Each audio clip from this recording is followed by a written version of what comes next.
BBOR Black Box Online Radio, coming to you from West Virginia at heart and from around the globe.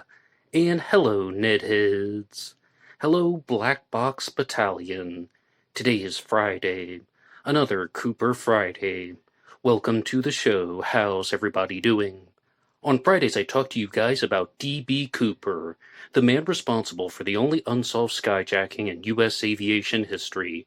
And in this episode, I will be responding to the video D.B. Cooper, Genius or Dimwit by the Lord Nart's channel, as well as continuing with the Cooper Profile segment, which is all about the psychological profiling of skyjackers.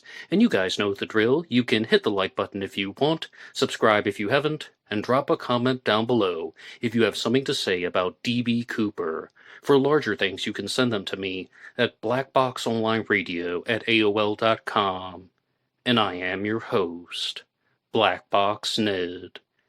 Now, as many of you know, I am always coming to you from West Virginia at heart, but right now I'm actually in the Philippines, and we had a super typhoon come in recently that took out all the power, electricity, internet, and water for the city, so I apologize for the changes in the Black Box Online Radio lineup this week, and the schedule was all out of whack, and I ended up just releasing everything on Thursday, because that was a chance where I had to get some public Wi-Fi and put my episodes online. Normally this show comes to you Monday through Friday, talking about the Zodiac Killer, the disappearance of Maura Murray, Jack the Ripper, the Black Dahlia, and D.B. Cooper here on Friday.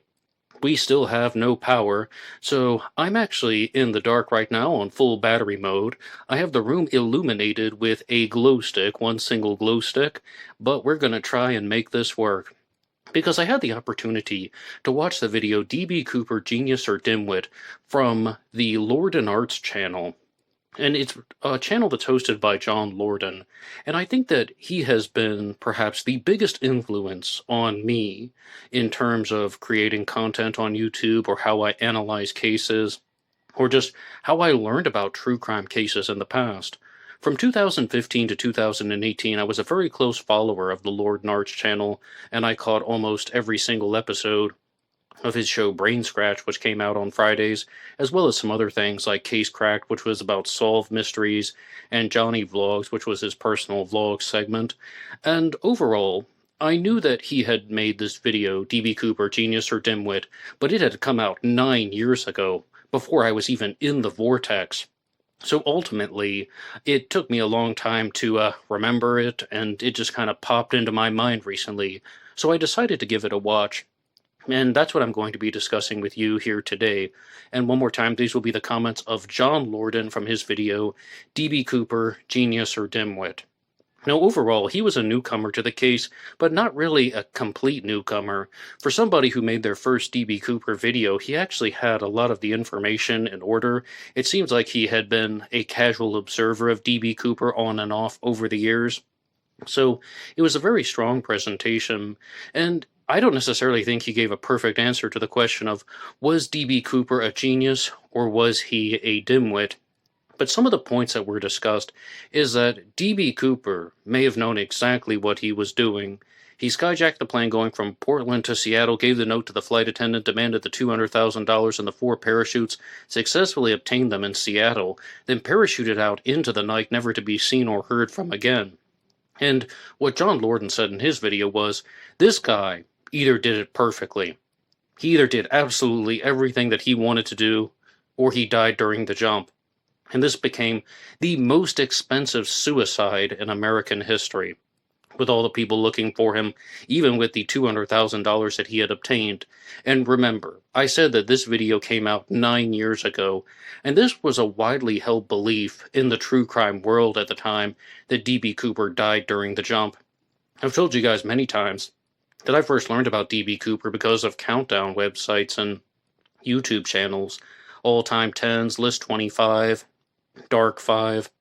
There are various channels out there that would just give very small introductions into these true crime cases and unsolved mysteries, and when they would do the top 5 most mysterious unsolved mysteries, usually D.B. Cooper would come up, and I can still hear the voice of one of the channels in the back of my mind where it says something to the effect of D.B. Cooper parachuted into the night, never to be seen or heard from again.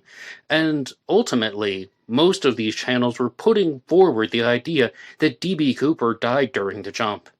Why were they doing this? Why were they saying this?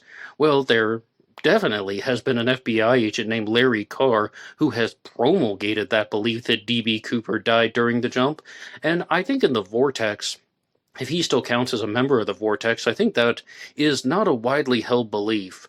Most people who explore the D.B. Cooper case believe that Cooper could have easily pulled the ripcord and that he could have landed. If he pulled the cord, then it wouldn't have been that dangerous of a jump, jumping at 10,000 feet, even with the inclement weather, even with the lousy temperatures, the precipitation. He could have survived.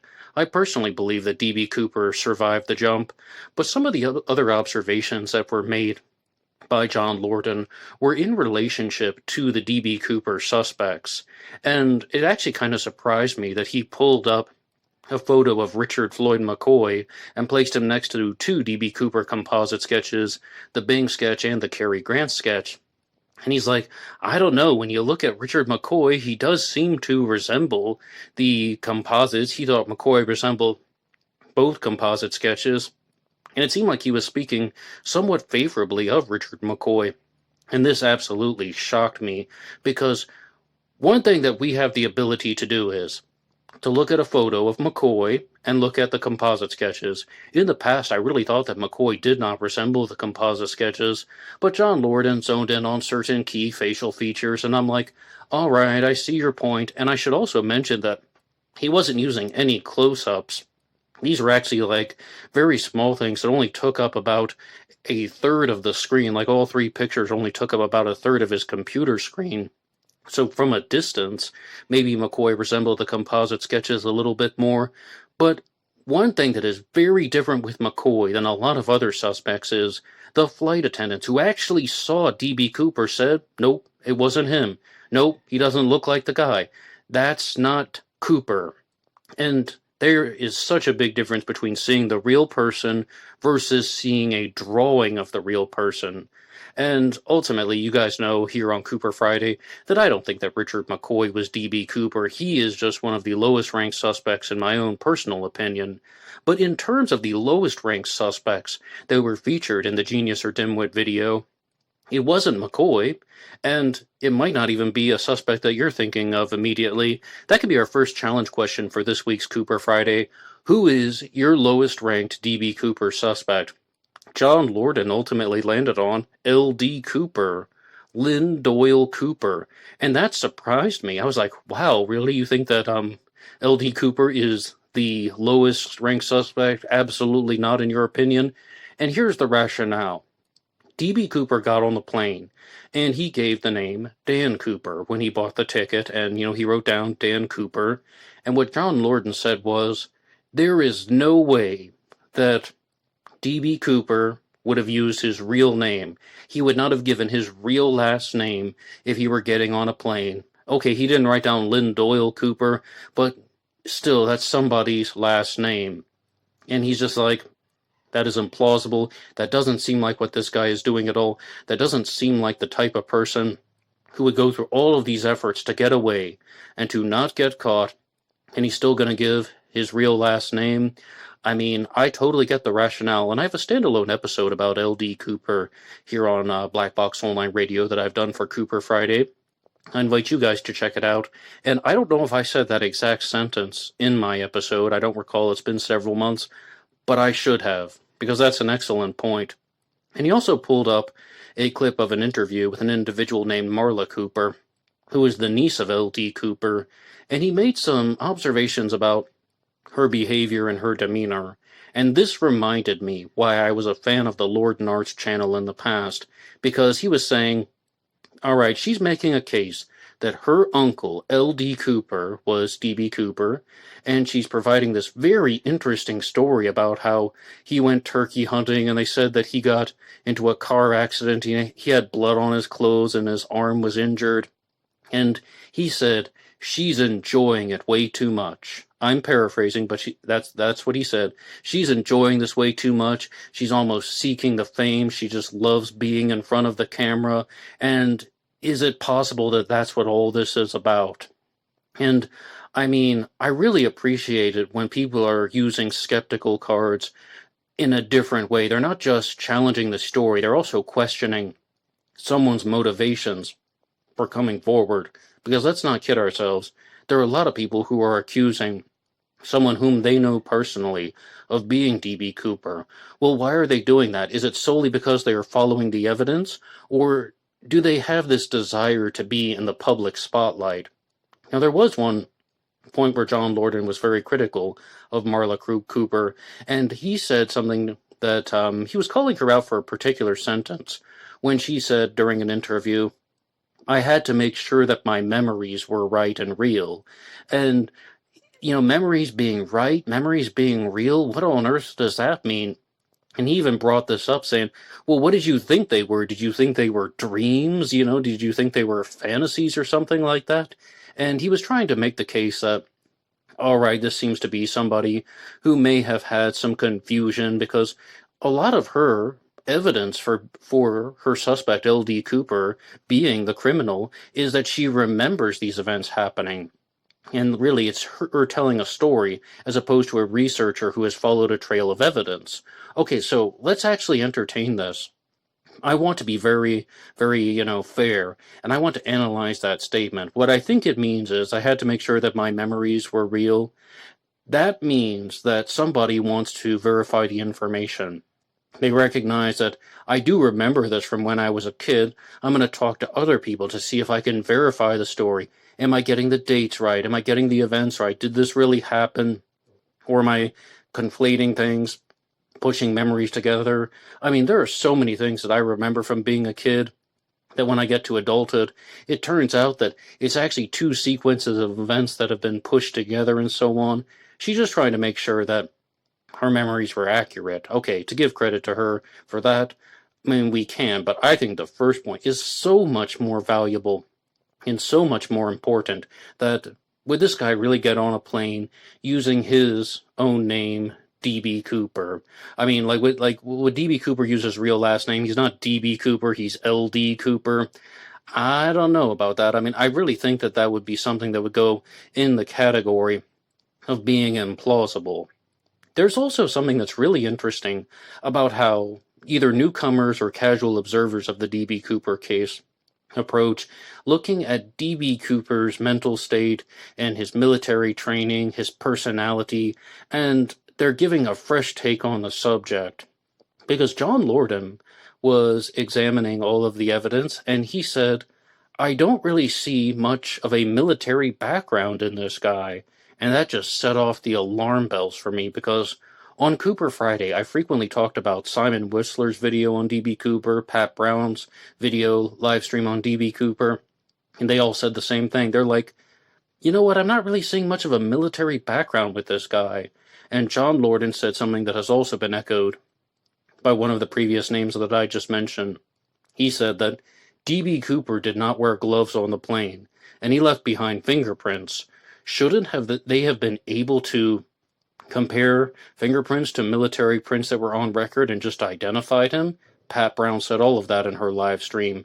And it's possible that D.B. Cooper actually did something to alter his fingerprints. Maybe he put 2 coats of airplane cement on his hands. I've heard that that's an effective method. And also, maybe D.B. Cooper wasn't worried about getting caught. Maybe he thought that they weren't actually going to trace things back to him. Maybe he thought that he didn't have they didn't have the abilities or the smarts to put 2 and 2 together and find the right person. There could be so many possibilities. And me, personally, I think the majority of the people in the vortex tend to think that D.B. Cooper did indeed have military training and a military background. I don't know what you think. You can also respond to that. Which one do you agree with? Do you think that D.B. Cooper had no military training because he didn't wear gloves on the plane, or do you think he had a military background? And there are people who explore the case as newcomers giving a fresh take, YouTubers who are putting out a video on D.B. Cooper who say the exact opposite as the people that I just mentioned, John Lorden, Pat Brown, and Simon Whistler. For example, Last year I did a video called DB Cooper's Trading Post, where I was responding to the channel The Trading Post, which is run by Fred and Noodle, and he said, you know what? I think this guy was not only ex-military, but I think that he was either Black Ops or Special Forces. He's staying extremely calm under all this stress and pressure. He's jumping out and parachuting into the night. Can you think of a DB Cooper suspect that was ex-Special Forces? Why not somebody like Ted B. Braden? So it seemed like, these other people are leaning more toward a Boeing aerospace guy, and Fred was leaning toward a suspect like Ted Braden, who was, ex-special forces and a mercenary and an expert skydiver and an expert jumper. I would love to know your feedback about any of these suspects. But I really can't get past this whole McCoy angle, because if you do look into DB Cooper, like at the beginning of your journey into the vortex, McCoy was probably the first suspect that you learned about. Maybe the second or the third. He definitely comes up a lot. And I was really surprised that John Lorden would say anything favorable about McCoy as a suspect, because he brought up another suspect from the list, and he said, okay, there's this guy, Robert Rackstraw, but I think that he was too young to have been D.B. Cooper. D.B. Cooper was in his 20s. I mean, Robert Rackstraw was in his late 20s, and John Lorden thought he's too young to be Cooper. Well, then why on earth would you entertain Richard McCoy as a suspect when McCoy was also in his late 20s? Granted, Richard McCoy looks older than Rackstraw, but he is still in his 20s all the same. These are some of the younger D.B. Cooper suspects, and maybe it's fair to say that those two are the youngest widely discussed D.B. Cooper suspects. Let me know what you think about all of that. Put your ideas in the comment section down below. But overall, though, I think that this whole idea that there was a no pull and that Cooper died during the jump is really fading out. And ultimately, John Lorden said McCoy was not his top suspect. He really thought none of the popular suspects were D.B. Cooper, and it's probably somebody that we've never heard of. Fair enough. Fair enough. So, I mean, was D.B. Cooper just a really smart individual, or did he bungle all of this? I tend to think that Cooper was smart, and I tend to think that it's not only that he got lucky. Luck was only a fraction of it. Cooper put certain things in place to make sure that he was going to succeed. And that's where I stand on it. So I'm not necessarily thinking that Cooper was a genius. I don't think he was a genius or a dimwit. I think he was smart. I'll just say that. But I would like to shift gears and talk to you guys now about the Cooper Profile segment, which is all about the psychological profiling of skyjackers. And I conclude Cooper Fridays with this, and I mostly talk about the writings of Dr. David G. Hubbard, who wrote the book The Skyjacker. And in the chapter that I was going through most recently, he was talking about the relationship between a skyjacker's parents. And for the purposes of this discussion, we're talking about a sample of 16 skyjackers that have been discussed in the book. And what Dr. David G. Hubbard noted about skyjackers is they very frequently develop characteristics that are passive. Intense shyness is something that the skyjacker has, and also not being extremely assertive. And Robert Fuller, who's a different criminal profiler who I was talking about last week on Cooper Friday, said all of that about Cooper. He pretty much said that D.B. Cooper was a compromise criminal. By that he meant that D.B. Cooper wanted the Boeing 727 to take off with the aft staircase down, and they said, no, we can't do that. He could have told them, try anyway or I'll blow up the plane. But he agreed to that. He said he wanted to fly to Mexico City. They said, we don't have enough fuel to do that. He could have just said, fly as far as you can or I'll blow up the plane. D.B. Cooper compromised to a certain extent. Shyness, passivity, as well as just not being assertive, all of that stuff seemed to fall in line. And what the Dr. David G. Hubbard was talking about in this chapter is the skyjackers mostly started out with some type of emotional disconnect with their fathers. Remember, the fathers are the disciplinarians in all of these households, and the father has either abandoned the children, deserted them, divorced the mother, or they've had some type of emotional falling out, and in some cases they are deceased. But an interesting note is that in all of the cases of divorce then the kids never went to the father, and in all of the cases of the divorce, the kids never reconciled with the father later on. They never improved the relationship later on. They never did anything strong with the relationship later on. They never tried to mend it in every case. So the father is somebody who they are dealing with a very, very large form of emotional disconnect. And the mother is somebody who is going to be fueling the emotional disconnect. One thing that's also very common among skyjackers is an alcoholic father and an overly religious mother. And Dr. Hubbard is openly admitting that he is speculating about this, but he suspects that a lot of these overly religious mothers were frigid and not really interested in sexual intercourse, and this would lead the father to become much more forceful with his wife, even to the point where one thing that was noted in a lot of the stories of the skyjackers is the father would try to force himself on the mother in public, doing sexual acts in public, even to the point where he's being extremely forceful. And the mother would then feel humiliated. Then the mother would sit with her son later on and say, "Your father's a bad man. Your father's a terrible person. I'm only with him because I'm stuck with him. I'm only with him because I have to be with him. I'm only with him because I have no other options." So he's the disciplinarian, and the mother is just bad mouthing him all the time. So you have a boy who is passive, not super assertive, and definitely is going to grow up with this type of embarrassment and humiliation around sex, because that's what he witnessed his mother experiencing at the hands of his father. And then his mother is just bad mouthing the disciplinarian. So then he's going to grow up with a disrespect for authority. He's going to grow up with a lack of caring for authority. But at the same time, he's passive. He's not assertive. So he's going to wait. He's going to wait for certain things to fall apart in his life until he hits rock bottom.